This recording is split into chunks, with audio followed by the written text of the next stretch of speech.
In the emergency room, money is just paper, and reputation is just noise. When someone's bleeding out on a trauma table, none of it matters. Not who your father is, not how many zeros are in your bank account, not how loud you can make yourself sound. Marcus never learned that. He walked into my department at 2 in the morning like he owned the building, screaming at my nursing staff while real patients fought for their lives in the beds 10 feet away. When he finally turned that rage on me, he didn't see a surgeon, he saw an intern. Some kid he could scream into submission before sunrise, threaten out of a job, blackball out of the industry entirely. He had no idea he was talking to someone who'd spent 6 years keeping soldiers alive in places where screaming got people killed. He thought he was the most dangerous person in that hallway. He was about to find out, in front of an entire trauma ward, exactly how wrong he was. I'm a trauma surgeon, which means most nights I see people on the worst day of their lives. Car wrecks, gunshot wounds, the kind of injuries that don't wait politely for a slow news cycle to make room for them. Around the hospital, I've got a reputation for being the guy who never seems to get rattled, no matter what comes through those double doors at 3 a.m. People assume that's just my personality. It isn't really. It's muscle memory from a different life, one most of my current colleagues don't know much about. The night this happened, we were already running on fumes. 2 nurses out sick, 1 trauma bay already occupied by a stroke patient, and a waiting room that looked more like a bus station at rush hour than a hospital lobby. My shift was 14 hours deep by the time the automatic doors opened and Marcus walked in, and I hadn't sat down once since my last coffee, which by that point was less a beverage and more a memory. He came in with a gash on his forearm from a minor fender bender, the kind of cut that needs 8 stitches and a tetanus shot, not a trauma team. But from the second those doors opened, you'd have thought he'd been shot twice and left for dead on the side of the road. He was loud before he even reached the front desk. Loud about the wait time. Loud about the state of the waiting room chairs. Loud, mostly, about who he was, which turned out to be the son of a man who owned a sizable chunk of the city's commercial real estate, a fact Marcus worked into nearly every sentence like it was a hospital ID badge that should have gotten him escorted straight past triage. I remember clocking him from across the ward and feeling a specific, familiar sensation. Not dread exactly, more like watching weather roll in that you already know how to survive, because you've survived worse versions of it before, in places where the stakes for losing your temper were considerably higher than a bad review online. I went back to my actual job. Behind curtain 4, a retired school teacher was waiting on cardiac results, hands folded, not saying a word. Behind curtain 7, a 10-year-old had a fractured wrist, and a mother trying hard not to cry in front of him. Neither of them was shouting. Neither of them thought they were the most important person in the building that night. That particular conviction, as it turned out, belonged entirely and exclusively to Marcus. One of my residents, a sharp kid named Tomas, who'd been with me about 8 months, sidled up beside me at the med station and nodded toward the commotion. "Want me to handle that one?" he asked, already half dreading the answer. "I've got it," I said.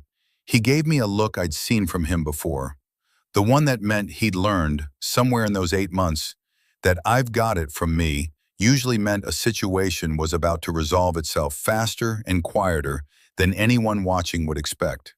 He didn't ask a follow-up question. He just went back to his chart, and I went to go deal with a grown man having a very loud, very expensive tantrum over 8 stitches. There's a specific memory that surfaces every time someone like Marcus opens his mouth. Kandahar, a few years before any of this.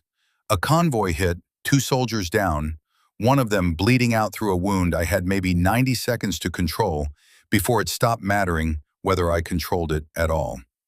The gunfire hadn't stopped. It wasn't going to stop for me. The soldier next to him, young, maybe 22, half out of his mind with fear, started shouting. Not at me, at the situation, at the noise, at everything. The way people do when their body tries to discharge panic through their voice, because it has nowhere else to go. I remember putting a hand flat on his chest, not hard, just enough pressure to matter, and saying 4 words as calmly as I've ever said anything in my life. Your noise gets him killed. He stopped. Not because I outranked him, because in that specific kind of chaos, volume was never a weapon. It was a liability, a signal flare for exactly the kind of attention that got people killed faster than the actual gunfire did. I got that soldier stable. I got both of them home. And somewhere in the space between that night and this one, I built an entire professional identity out of a single, brutally simple lesson. The calmer you get, the more control you actually have. Marcus never learned that lesson. Standing in my ER at 2 in the morning, he was about to get a crash course in exactly what happens to people who never do. Sarah caught the worst of it first. She's our head charge nurse, the kind of person who's held more dying hands in a single year than most people do in a lifetime, and somehow does it with more patience than I've ever managed to hold on to for more than about 10 minutes at a stretch. But before Marcus ever got to her, he'd already gone through Priya at the front desk, a woman who mostly handles insurance paperwork and has exactly zero authority over triage order, and reduced her nearly to tears within about 90 seconds over a weight he could have spent icing his own arm. On his way past the waiting area, his shouting also woke a sleeping 4-year-old, earning him a look from the kid's exhausted mother that could have stripped paint off a wall. A look he either didn't notice or didn't care enough to register. By the time he reached Sarah at the nurse's station, he'd built up a real head of steam. He cornered her close enough that she had to take a half step back just to reclaim her own space. "Do you know who I am?" he said, loud enough that the whole ward could hear it, finger jabbing the air an inch from her face. "My father owns half the real estate in this city. You're a glorified babysitter with a badge. Get an actual doctor over here, not whatever intern you've got wandering around back there, or I promise you, your license is done by morning." I watched Sarah's jaw tighten, watched her hold on to the same professional calm she holds for every impossible person who walks through those doors on any given night, and something in me decided I'd seen enough for one shift. I walked over, still in scrubs from my last consult, badge clearly reading, "Attending trauma surgeon," in letters big enough to read from where he was standing. He didn't look at it. He looked at my face, decided I looked too young and too unimpressive to matter, and made his own assumption instead. "Finally," he said, "somebody who actually works here. Where's the real doctor? I need somebody senior, not some resident playing dress-up in a white coat." "I am the attending," I said, "and I've already reviewed your chart. Superficial laceration, no arterial involvement, no reason on this earth you can't wait your turn like every other patient in this building." He laughed, not a real laugh, the kind men like him keep in reserve instead of listening. "You have no idea who you're talking to." "I know exactly who I'm talking to," I said. "A man with a scratch, in a room full of people who are actually dying tonight. Sit down, or I'll have security do it for you."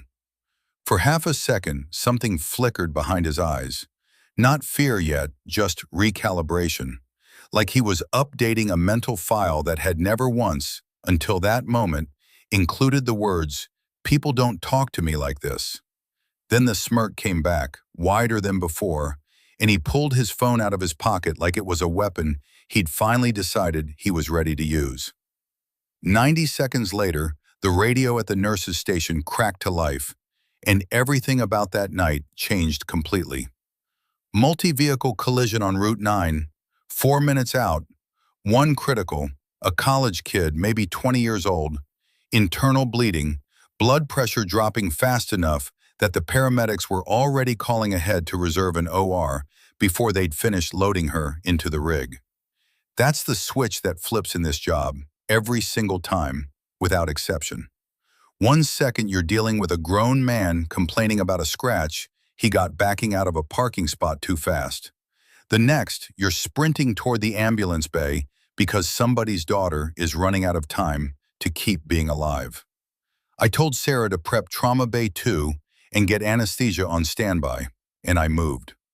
Marcus somehow took my sudden departure as a personal insult worth escalating.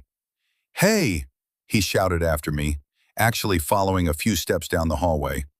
"I'm not done talking to you. Don't you dare walk away from me." "There's a critical incoming," I said, not stopping, not even turning my head. "You have a scratch. Sit down." "I don't care what's incoming. I called the board 15 minutes ago. You're already fired, you just don't know it yet. You hear me?" I didn't have time to care, and honestly, some part of me was almost grateful for the distraction. The doors to the ambulance bay blew open, and the kid on the gurney was a color that meant minutes mattered more than anything else in the building, including whatever number Marcus's father kept on speed dial. I went to work the way I'd trained to work. Fast hands, quiet voice, nothing wasted. Nobody in that trauma bay raising their volume above what the situation actually required. Her pressure dropped twice in the first 8 minutes. Twice, we got it back. By the 10th minute, I told anesthesia we were moving to the OR the second a bed opened. No further discussion needed. Behind me the whole time, I could hear Marcus's voice rising again through the double doors, aimed at whoever would listen, demanding someone handle the surgeon who dared to walk away from him mid-sentence, as if his sentence meant anything at all compared to what was happening 6 feet from where he stood. For those next several minutes, I split myself cleanly in half. One half stabilizing a kid who might not survive the hour without every ounce of my attention. The other half aware, the way you're always aware of a threat at your back, that Marcus hadn't backed off even slightly.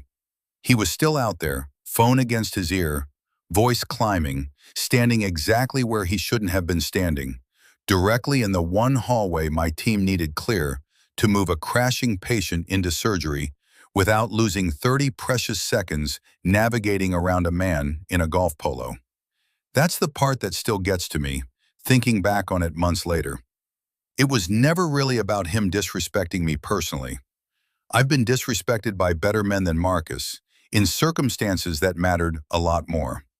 It was about a man so certain of his own importance that he was willing to physically block the one hallway a dying 19-year-old needed clear, just to finish proving a point that not one single person in that building had any interest in hearing. We got the kid moving into surgery with about as much room to spare as I ever want to work with again. Every second in that hallway had counted, and Marcus had spent every one of them standing in exactly the spot my team needed clear, phone against his ear, still shouting at whoever on the board of directors had been unlucky enough to answer a call at 2 in the morning. I came back out to find him waiting for me, practically vibrating with the kind of energy that comes from being ignored by someone who was supposed to be terrified of him. "You're done," he said, jabbing a finger at my chest, hard enough to rock me half a step back. "I just got off the phone with the board. Dr. Evans is going to hear about this personally. You'll be lucky to get a job cleaning bedpans by the end of the week. Nobody, and I mean nobody, talks to me the way you just did." "Sir, step back," I said. Calm, even, the kind of tone you use exactly once before you stop asking politely. He didn't step back. If anything, my calm seemed to make it worse, like it confirmed something he needed to be true, that I wasn't taking him seriously enough to be afraid. He closed the last foot of distance between us, close enough that I caught the adrenaline and cheap cologne rolling off him in waves. And then he shoved me, both hands flat against my chest, hard enough to actually mean it, hard enough that a few feet behind him, I heard somebody's chair scrape back in the waiting area. Here's a thing they don't put in the recruitment posters. In my old life, you didn't put your hands on a medic. It wasn't a rule anybody wrote down. It was something your body learned so completely over so many years that it stopped being a decision you made and became something closer to a reflex, filed away in the same part of your brain that tells you to blink before something hits your eye. The moment his hands landed on my chest, that part of me simply woke up. Not angry, not even particularly urgent, just present, in a way it hadn't needed to be in years. Everything slowed down the way it always used to, the specific slowness that has nothing to do with actual time, and everything to do with how much of your brain suddenly has nothing better to do than watch. I registered his weight shifting forward onto the balls of his feet. I registered his right shoulder dropping half an inch lower than his left, the tell of a man who has never once been taught how to push someone without overcommitting to it. I stepped into the push instead of back from it, the one thing his body wasn't braced for, took his wrist as it came off my chest, rotated it a quarter-inch past where it wanted to go, and let his own momentum do the rest of the work I didn't have to. It took under 2 seconds. His shoulder found the wall before the rest of him caught up to what was happening. His wrist locked at an angle precise enough to make shouting considerably harder than breathing. 200 pounds of outrage, very suddenly, very still, pinned against hospital tile under one hand that wasn't even gripping especially hard, just exactly hard enough. The hallway went dead silent. Even the fluorescents seemed to hum a little louder in the quiet. The patients in the waiting area, the ones who 10 minutes earlier had been grumbling about the wait, had all gone still enough that the only sound left in that entire wing was Marcus, wheezing against the tile, caught somewhere between fury and a fear he clearly hadn't budgeted for when he woke up that morning.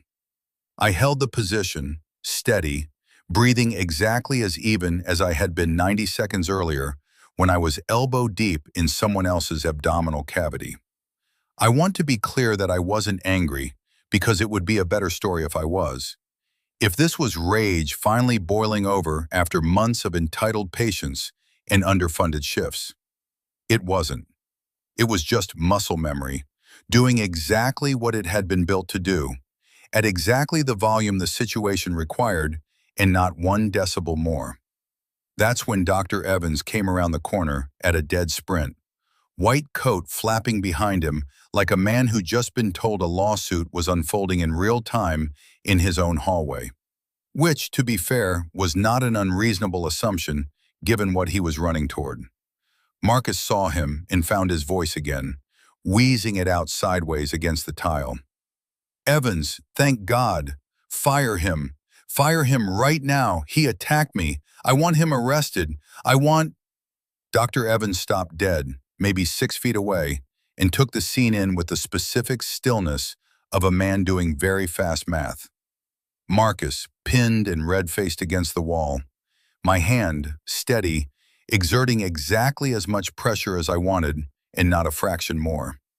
A waiting room full of witnesses who'd already seen the shove happen in plain view 30 seconds earlier. He didn't come to me first. That's the part I didn't expect.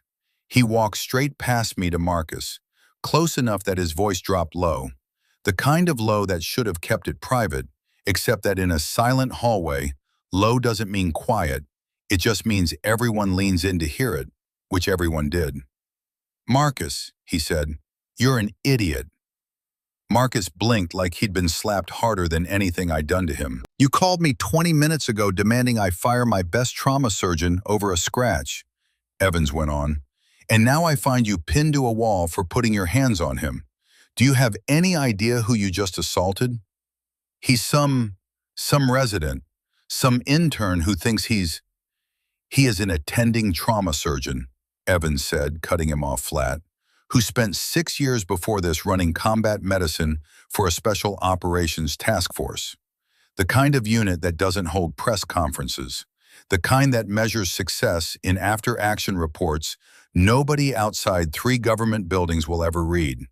He has kept men alive with 2 working hands and no working equipment, in places where losing your composure got people killed inside of a minute, which is exactly why he didn't put you through that wall a lot harder than he did. You didn't threaten a doctor tonight, Marcus. You put your hands on the reason this hospital's trauma survival numbers look the way they do. You are not going to fire him. You are going to be very lucky if he doesn't press charges of his own." I watched every ounce of certainty drain out of Marcus's face in real time. The entitlement, the volume, The absolute conviction that his name and his father's money and one phone call to a board member could rearrange the entire world to fit his convenience. All of it just left, the way air leaves a punctured tire, fast at first, and then just a slow, humiliating hiss. What was left standing against that wall wasn't a VIP anymore. It was a very small, very frightened man who'd walked, loudly, into a trap he never once suspected was there. "I didn't," he started. "You did," Evans said. "Now say something useful, or say nothing at all." Marcus, for possibly the first time all night, chose nothing at all. I let go of his wrist. He didn't move for a full 3 seconds, like he wasn't sure he was allowed to yet, like some part of him expected the hand to come back. When it didn't, he slid an inch down the wall, caught himself, and just stood there breathing hard, staring at a spot on the floor like it owed him an explanation he was too proud to ask for out loud. Security walked Marcus out about 10 minutes later, quieter than I'd heard him at any point that night. Dr. Evans told me the next morning that Marcus's father had called the hospital himself, first thing, not to threaten a lawsuit the way Marcus had clearly been hoping, but to apologize. Apparently, the full account of the night had reached him through channels that had nothing to do with his son's version of events, and the two stories hadn't matched up nearly well enough for his liking. There was a brief, formal review by hospital administration, the kind that happens automatically anytime a patient ends up restrained by staff, regardless of circumstances. And it cleared me within a day, citing security footage that showed exactly what everyone in that hallway had already seen with their own eyes. Marcus wasn't formally banned from the hospital, but the front desk kept his photo on file for a good while after that, filed under a category I'm choosing not to describe in detail, just in case, ever became necessary again. The kid from the pileup made it. 6 hours of surgery, 2 units of blood, and by the following morning, she was stable enough that her parents could finally sit in the waiting room instead of just existing in it. A distinction you only really understand once you've watched someone make that exact transition in real time. I checked in on her before I left that day, mostly because I wanted the reminder for myself that this was what all of it had actually been for. The whole night, every ounce of restraint I'd spent on a man who hadn't earned a fraction of it. Her mother caught me in the hallway on my way out, still in yesterday's clothes, eyes red from 12 hours of not sleeping, and just said, "Thank you," twice, like once wasn't going to feel like enough no matter how many times she said it. I told her the team did the hard part. She didn't seem to believe me, which was fine. Most people don't, on the good nights. Sarah found me in the break room around 7, 2 coffees in hand, and didn't say much beyond, "You all right?" I told her I was. She raised an eyebrow at that, the specific eyebrow she reserves for when she doesn't entirely believe me, and let it go anyway, because that's most of this job when you get down to it. Showing up steady enough that the people around you don't have to spend any of their own energy wondering if you'll hold. I think about that night sometimes, and it's rarely because of what happened to Marcus. It's because of how close his ego came to costing somebody else her life, and how little that would have mattered to him in the moment, so long as he'd finished making his point. He never once considered that the hallway he was standing in, the attention he was so desperate to hold on to, belonged to someone who needed it a great deal more than he did. That's the part people like him almost never learn, no matter how many times life tries to teach it to them. The loudest person in the room is very rarely the most dangerous one in it. Usually that title belongs to whoever hasn't said a word in the last hour, quietly keeping a 19-year-old alive 3 doors down while somebody else argues about wait times. I didn't want an apology that night, and in the end, I didn't get much of one worth remembering. I just wanted to get back to the people who actually needed me, which is more or less the entire job description on the good nights and the considerably worse ones alike. 6 years in places most people only ever see in headlines taught me that lesson once, the hard way, in a version of it that mattered a great deal more than a hospital hallway ever could. I never expected to need it again quite so literally. Standing in a building with working lights and clean floors and a coffee machine down the hall. But it turns out some lessons just don't expire. They wait, quietly, exactly where you left them, for the one night you need them again. If you've ever had to stand your ground against somebody who thought their name meant more than the job in front of you, tell me about it in the comments. I read every single one. And if this story kept you here until the very end, do me a favor and hit that subscribe button. It genuinely helps keep these stories coming. Thanks for watching. I'll see you in the next one.